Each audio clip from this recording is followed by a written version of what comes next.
वहीं आपको यह भी बताते चले कि पटना में बीजेपी नेता मंगल पांडे ने अवैध प्रवासियों के मुद्दे पर ममता बनर्जी पर जमकर निशाना साधा है। उन्होंने एसआईआर मामले में चुनाव आयोग का समर्थन किया और बंगाल में डबल इंजन सरकार की वकालत कर दी है। ममता बनर्जी जी ने पिछले 15 साल में फर्जी आधार पर ही वोट जुगाड़ के अपनी सरकार बनवाई और लोकसभा और विधानसभा के चुनाव में वोट लेने का काम किया।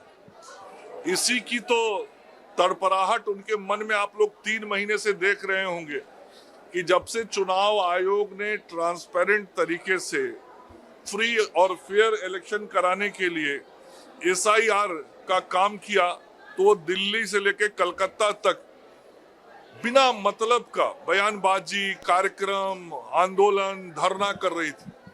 कहीं उनको कोई समर्थन नहीं मिला। कलकत्ता में धरने पर बैठी थी, कोई आदमी नहीं जाता था उनके धरने में।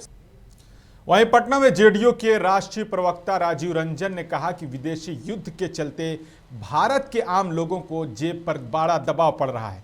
उन्होंने बताया कि सरकार के रणनीतिक पेट्रोलियम भंडार बनाए रखे हैं और लगभग 43 देशों से लगातार तेल का आयात किया जा रहा है। इसके बावजूद वैश्विक संकट ने पेट्रोलियम की कीमतों में बड़ा इजाफा किया है। रंजन ने कहा कि अब इसका कोई तार्किक समाधान न केवल भारत के लिए बल्कि पूरी दुनिया के लिए बेहद जरूरी हो गया है।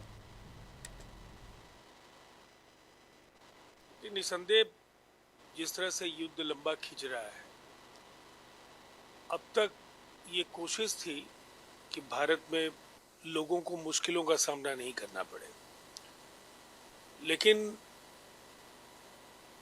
लगभग 32-33 दिनों से खिंचता हुआ ये युद्ध अब आम लोगों की जेब पर भी भारी पड़ने लगा है।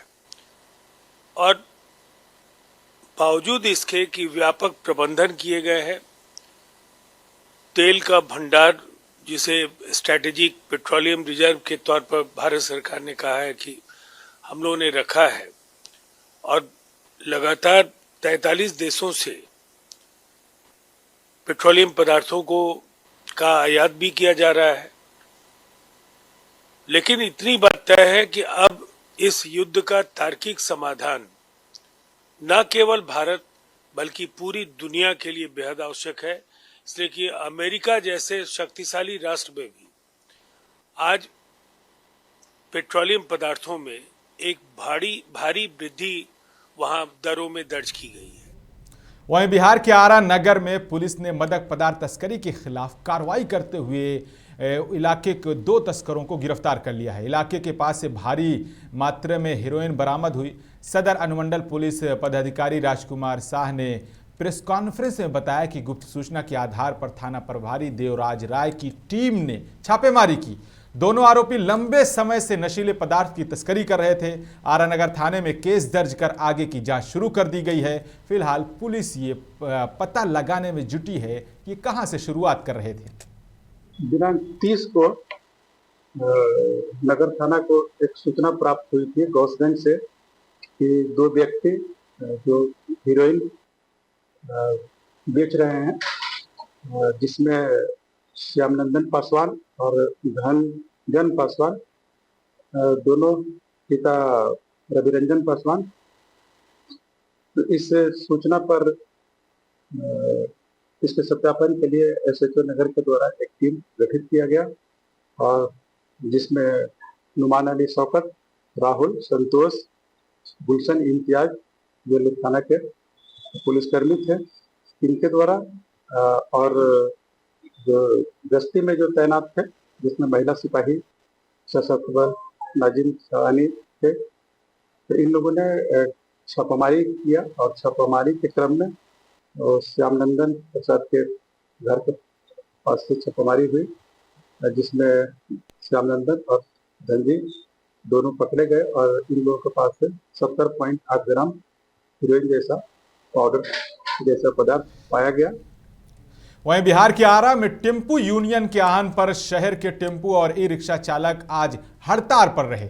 हड़ताल के समर्थन में यूनियन के सचिव किरण प्रसाद ने नेतृत्व में जेपी स्मारक के पास धरना दिया गया। इस मौके पर सचिव किरण प्रसाद ने कहा कि नगर निगम की मनमानी टैक्स वसूली के खिलाफ यह आंदोलन किया जा रहा है। उन्होंने बताया कि एक टेम्पो चालक को रोजाना 150 रुपए तक टैक्स देना पड़ता है। ये मनमानी अब नहीं चलेगी। आज से हम टेम्पो चालक आरा शहर निगम में अपना परिचालन बंद कर दिए हैं, इसलिए कि नगर निगम क्षेत्र में 5-5 जगह अवैध चुंगी वसूली हो रही है। आरा शहर निगम में एक टेम्पो स्टैंड है और रेलवे स्टेशन के पास बिहारी मिल टेम्पो स्टैंड तो नहीं है, नहीं के बराबर रोड पर टेम्पो स्टैंड नहीं होता है, लेकिन लोग कहता है कि बिहारी मिल पर टेम्पो स्टैंड है। अब एक ही बस स्टैंड है शहर में, एक ही मुख्य बस स्टैंड है, लेकिन ये चारों नगर निगम की कमी और नगर निगम अपने लिए अपने राजस्व के लिए चारों तरफ हर चौक चौराहे पर स्टैंड बना करके ये वाहन चालकों को, टेम्पो चालकों को, रिक्शा चालकों को, रिक्शा चालकों को लूटा प्रतिदिन लूटा जा रहा है। सर एक नगर निगम एक टोकन की हम सबको कई दिन से मांग हो रहा है, लेकिन ये जितने अफसर लोग हैं ये सभी लोग भ्रष्टाचार में यही लोग डूबे हुए हैं पूर्ण रूप से, और अपना पैसा ये लोग अपने कुर्सी के नीचे लोग लेते हैं और ले करके उसके बाद सभी लोग से पैसा वसूलवाते हैं ये लोग। वहीं आपको बताते चलें कि बिहार के कटिहार जिले के सामुदायिक स्वास्थ्य केंद्र में केंद्र समेली के प्रभावी चिकित्सा पदाधिकारी डॉक्टर विनय कुमार सिंह को ड्यूटी के दौरान शराब के नशे में पकड़ा गया। स्थानीय ग्रामीणों और मरीजों ने डॉक्टर की संदिग्ध हरकतों को देखकर पकड़ लिया। साथ ही आरोप है कि डॉक्टर बच्चों के जन्म प्रमाण पत्र बनाने के नाम पर ग्रामीणों से पैसा की मांग करते हैं। सूचना मिलने पर पोठिया थाना पुलिस ने उन्हें गिरफ्तार कर लिया है। ये घटना स्वास्थ्य विभाग की कार्यप्रणाली पर गंभीर सवाल खड़े करती है। फिलहाल पुलिस ने मामले की जांच में जुट गई है और आगे की कार्रवाई की जा रही है। आप अक्सर देखेंगे कि जो सरकारी हॉस्पिटल है वहां के डॉक्टर मरीजों से गुंडई की भाषा इस्तेमाल करने लगे हैं।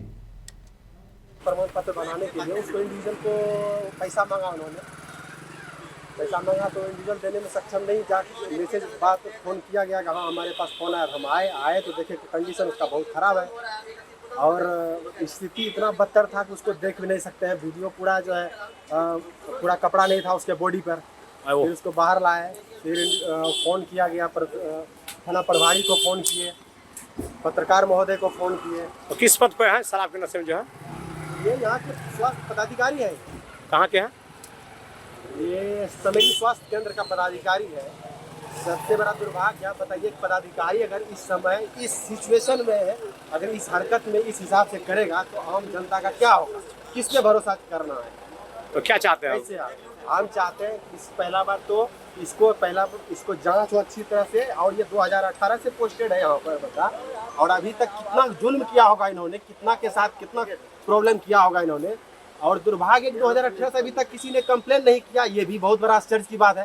सरकार चाहते हैं कि इसको हर हाल में यहाँ से ऐसे आदमी को नौकरी से बर्खास्त किया जाए। जनप्रतिनिधि लोग क्या कर रहे हैं? यहाँ के जो जनप्रतिनिधि लोग कोई नहीं ध्यान दे रहा है। कोई अगर ये आज देखता आज दिन तो नहीं देखने मिलता।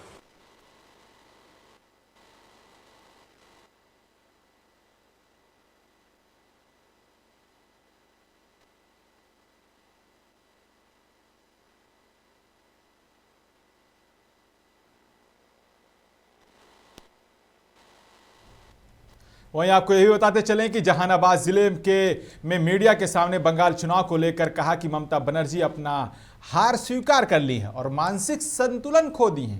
बंगाल उनसे संभालने वाला नहीं है। भाजपा को बंगाल की जनता चुनाव के दौरान बहुमत देगी। ममता बनर्जी अपनी हार को देख करके मानसिक संतुलन खो दी है, इसलिए कई बार उन्होंने गैर संवैधानिक कार्य किया है। इससे पता चलता है कि वो पूरी तरह से मानसिक संतुलन खो दिए हैं और वह पराजय स्वीकार कर लिए हैं। वहीं पश्चिम चंपारण के बेतिया शहीद पार्क में all India trade union Congress और बिहार राज्य के किसान सभा के तहत बड़ी संख्या में मजदूर और किसान इकट्ठा हुए। उन्होंने नए श्रम कानून के खिलाफ नाराजगी जताई और सरकार से इन्हें वापस लेने की मांग की है। प्रदर्शनकारियों ने हायर एंड फायर नीति के खतरे और कामगारों के अधिकारों पर प्रभाव को उजागर किया है। आज 44 श्रम कानूनों को निरस्त करके 4 श्रम संहिता जो मजदूर विरोधी श्रम संहिता है सरकार मनमाने तरीके से आज पूरे देश के अंदर लागू कर रही है। इसलिए केंद्रीय श्रम संगठन संयुक्त किसान मोर्चा के बैनर तले आज हम लोग इसका विरोध मना रहे हैं, विरोध कर रहे हैं। ये काला कानून है, इस बात को आप जान जाइए। इस कानून के लागू होने से कहीं से भी मजदूरों का भला होने वाला नहीं है। इसलिए इस मजदूर विरोधी कानून का आज हम लोग विरोध कर रहे हैं काला दिवस के रूप में।